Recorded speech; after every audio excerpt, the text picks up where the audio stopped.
Imagine waking up in the winter of 1880, looking at your grand silk wedding dress, and realizing that signing that marriage contract means immediate legal death.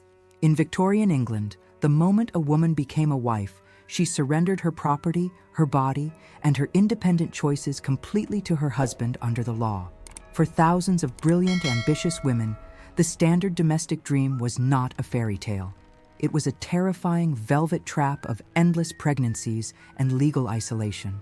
But a silent, massive revolution was brewing right behind the stone walls of England's rising convents. Thousands of women chose to completely reject the intense social pressure to marry and breed, choosing instead the quiet, radical sanctuary of the religious life. By taking the veil, these women executed a shocking escape from the traditional marriage market that horrified high society doctors and elite family patriarchs alike. This is the raw, visceral story of why the convent became the ultimate playground of female autonomy, intellectual freedom, and political power in an era that demanded complete submission from women. We will break open the heavy wooden doors of the cloisters to reveal the hidden world of these spiritual rebels. Prepare to discover how the sisterhood functioned as a necessary structural shield that allowed women to run massive empires of health and education away from the authority of men. The sudden chiming of the early convent bells signals the immediate launch of the morning prayer routine before the rising sun warms the heavy stone corridor of the London sisterhood.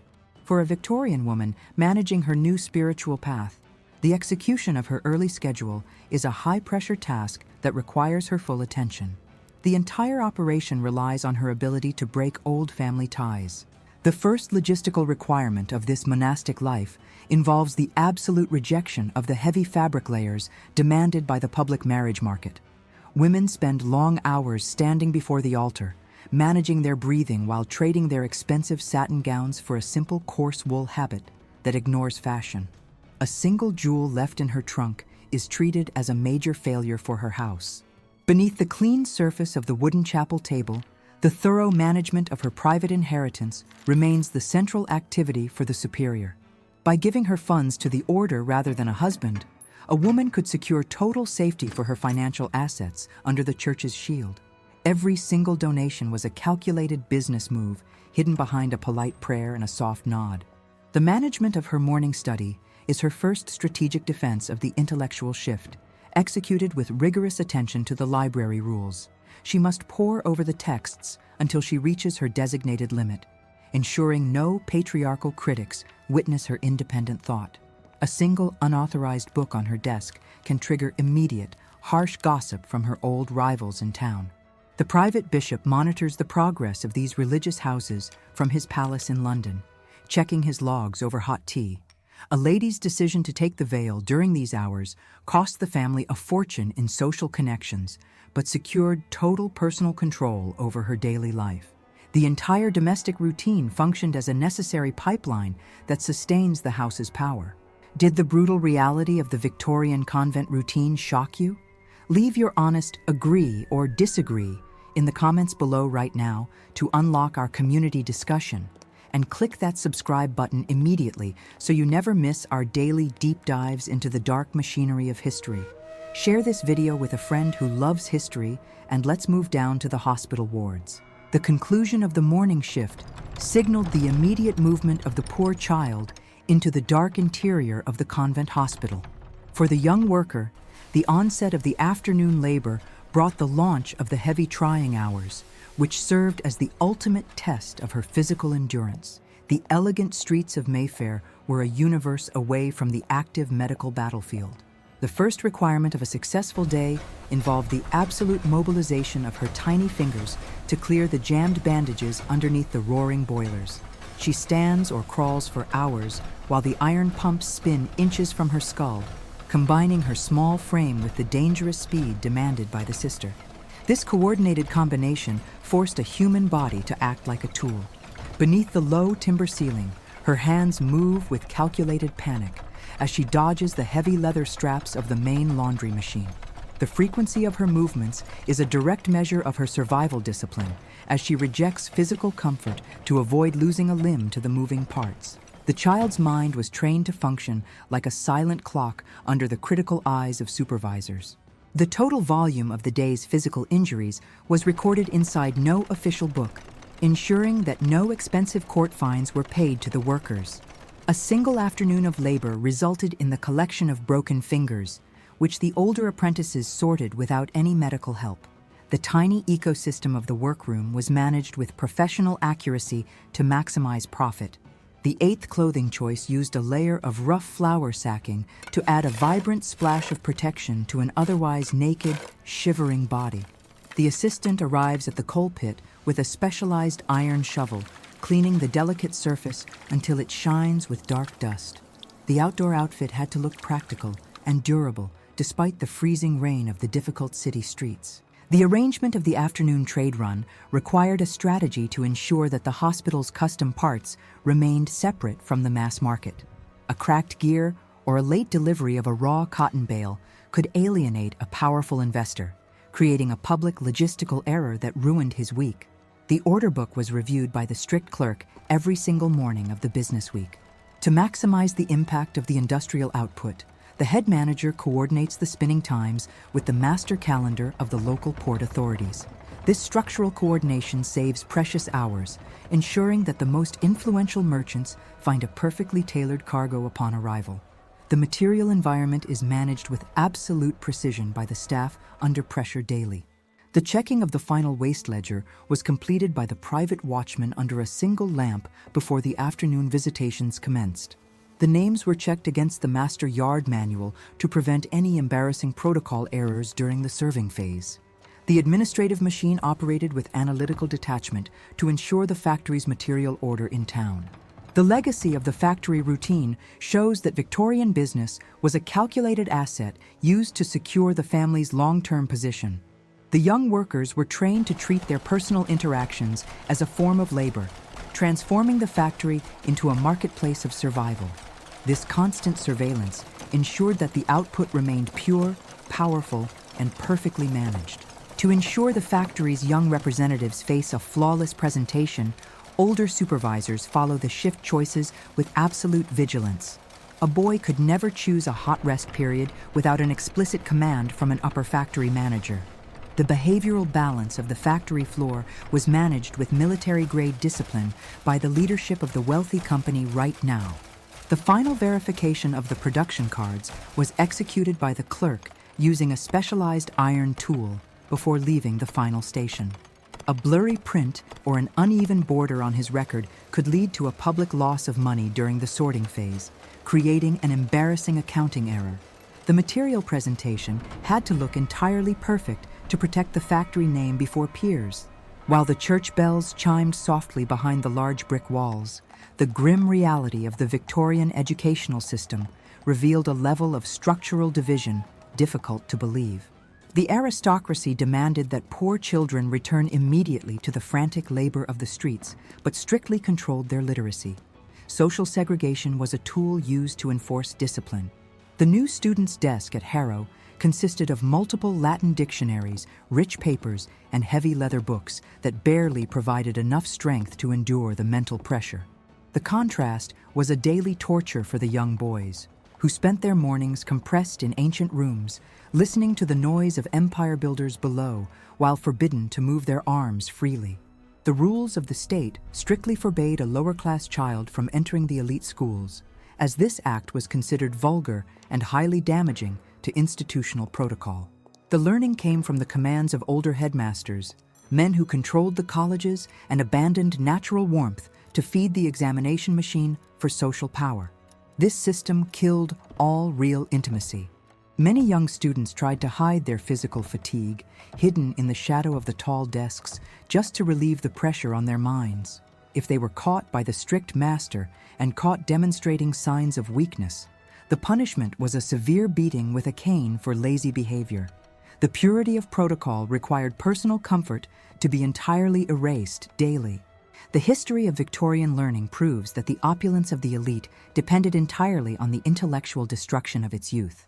The lords did not view their children as human beings with genuine feelings, but as display assets to be watched to the limit of sanity. The luxurious school hall of a countess was a setting of pure oppression, isolation, and hidden pain. The seventh learning session on her master list required the absolute mobilization of multiple proctors to construct a formal environment of soft study.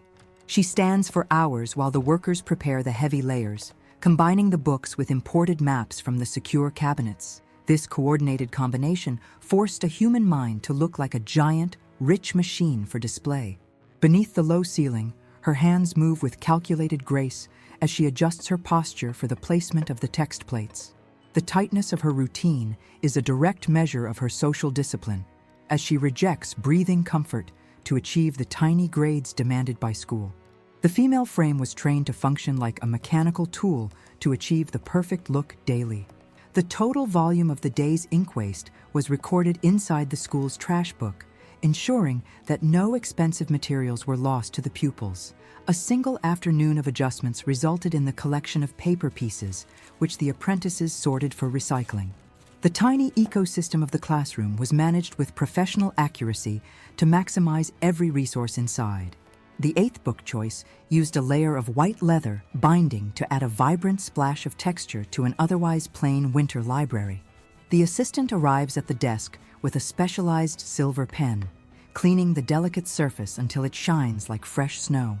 The reading outfit had to look refined and luxurious, despite the freezing temperature of the massive schoolhouse hall. To maintain a comfortable atmosphere for her daughter, when she returned from the crowded galleries, the maid clears the room with oil.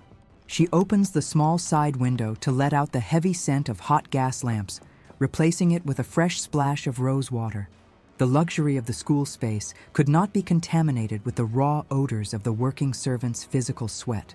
The final confirmation of the classroom chart was completed by the headmaster using a gold pencil before the first student entered the room.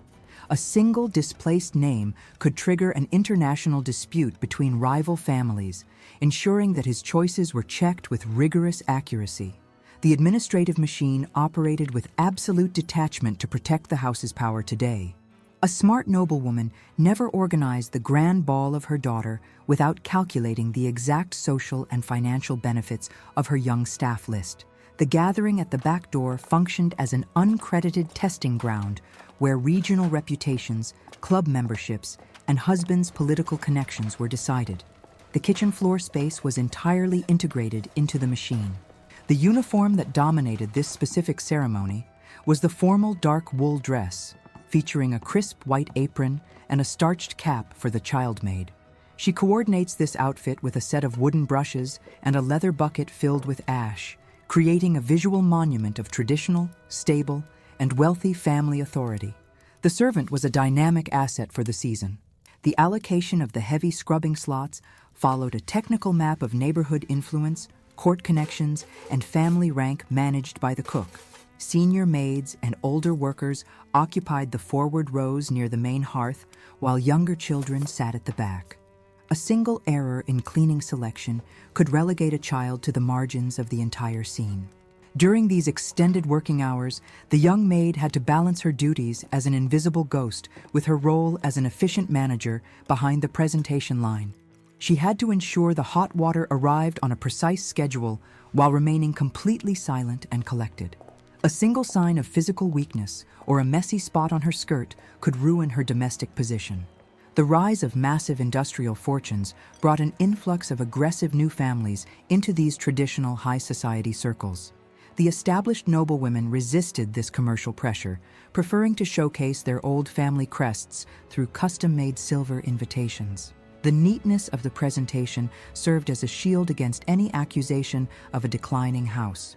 This permanent kitchen performance forced the mother to treat her domestic floor as an extension of her husband's political office resume, where every cleaning chore had a consequence. She could never truly relax in front of her peers, as a single clumsy step from the girl or a misplaced bucket could damage his status. The production line required a total surrender of comfort. The training of young maids in the arts of domestic diplomacy began long before their formal entry into their own London mansions. Masters taught their apprentices how to manage a staff of cookers, how to select a proper laundry spot by checking the well water, and how to maintain an absolute, permanent silence regarding the financial horrors executed behind closed doors. The history of the domestic service proves that these feminine organization systems were major drivers of the local retail economy and estate stability. The women used their technical skills in cleaning to build powerful networks that defended their families, their homes, and their shared security. The public service was the ultimate tool of class survival in the wealthy town. The calibration of the soap mixtures for the kitchen was executed by the lady using a small measuring spoon before the arrival of the morning guests. A blurry or uneven distribution of the sugar over the tabletops could lead to a public loss of face during the eating phase, creating a setback that would damage her house's reputation for perfect order before her peers. The tracking of her servant connections required a constant manual verification to check for any personal rivalries before the start of the work. A single mismatched interaction near the scullery could destroy an important political alliance, ensuring that her service choices were managed with absolute precision. The balance was verified by the House Committee nightly on stage. The final review of the kitchen cards was conducted by the strict cook under a single lamp before the maids finished their scrubbing session.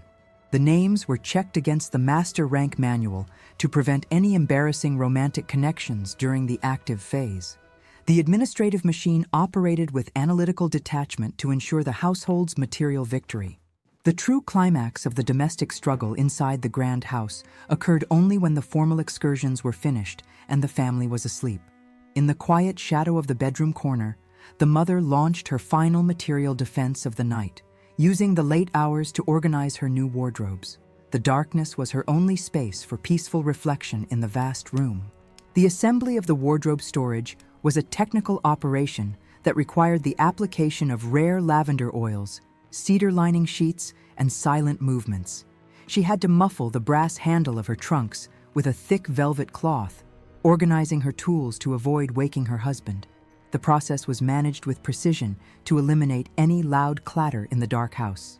An elite homemaker used her control over the dress supply to organize a hidden network of survival and appearance for her growing daughters. She would secretly pack lace collars into their storage boxes, wrapping them in soft paper with a small pinch of powder. This internal textile pipeline functioned as a vital shield against the winter social season on the avenue. The survival of the family's standing depended entirely on the success of these quiet, nightly sessions over the clothing chests. Away from the critical eyes of the neighborhood, she could finally drop the perfectionist mask, rest her tired legs, and calculate her real debt balance. The polished floor became a sanctuary where she could exist without performance demands. When a sudden drop in the estate income threatened to empty the family vault completely, the utility of the silk list acted as her defense. She would use her knowledge of 25 distinct styling methods to alter old dresses smoothly, forcing an old resource to feel like a new gown. The mechanical balance of the closet shifted in her favor during the winter crunch. The training of her oldest daughter in the arts of material flexibility was supervised with rigorous attention to detail over the sewing table. She taught the girl how to turn a silk skirt without breaking the seams, how to extend a lace veil with netting, and how to maintain an absolute wall of silence when the neighbors asked about the family's daily dress budget. The history of the Victorian consumer reveals the profound human cost that sustained the beautiful image of the imperial lifestyle. The international face of high society success was directly subsidized by the unpaid overtime, sharp calculations, and broken sleep of millions of mothers. The bright showrooms were monuments built out of the grit of women everywhere. The preservation of the extra calling cards was managed by keeping the papers hidden inside a secure metal tin box located behind the mirror. This multi-layered preparation prevented any discovery during a sudden bedroom tour by a nosy guest, ensuring that her private system of economic cutting remained fully safe from the community's judgment at any moment on the run. The collection of the saved trading tickets was maintained inside a secret compartment of her leather purse, buried under old silk. This hidden data archive allowed her to supplement her weekly allowance, providing the necessary emergency funds to secure a fresh roll of velvet when the credit collapsed. The system was a necessary tool for survival in the daily town. The checking of the final storage parameters was completed by the tired mother before the first morning light broke over the mansion roofs. Every heavy gown was returned to its hanger, Every jewelry box was locked with steel, and every trace of the night's labor was erased. The domestic machine prepared itself to put on the mask of total success before the dawn hour. The final glance at the sleeping household confirmed that her system of strict discipline had protected the lineage for another winter day. She slips beneath her own blankets with a heavy sigh, her mind already calculating the exact sequence of outfits required for the upcoming weekend. The mechanical cycle of high society never stops turning for the women of the court. Which of these hidden truths about why thousands of Victorian women chose the convent shocked you the most? Leave your honest opinion in the comments below, and subscribe to the channel right now so you never miss our next deep dive into the silent revolutions of the past.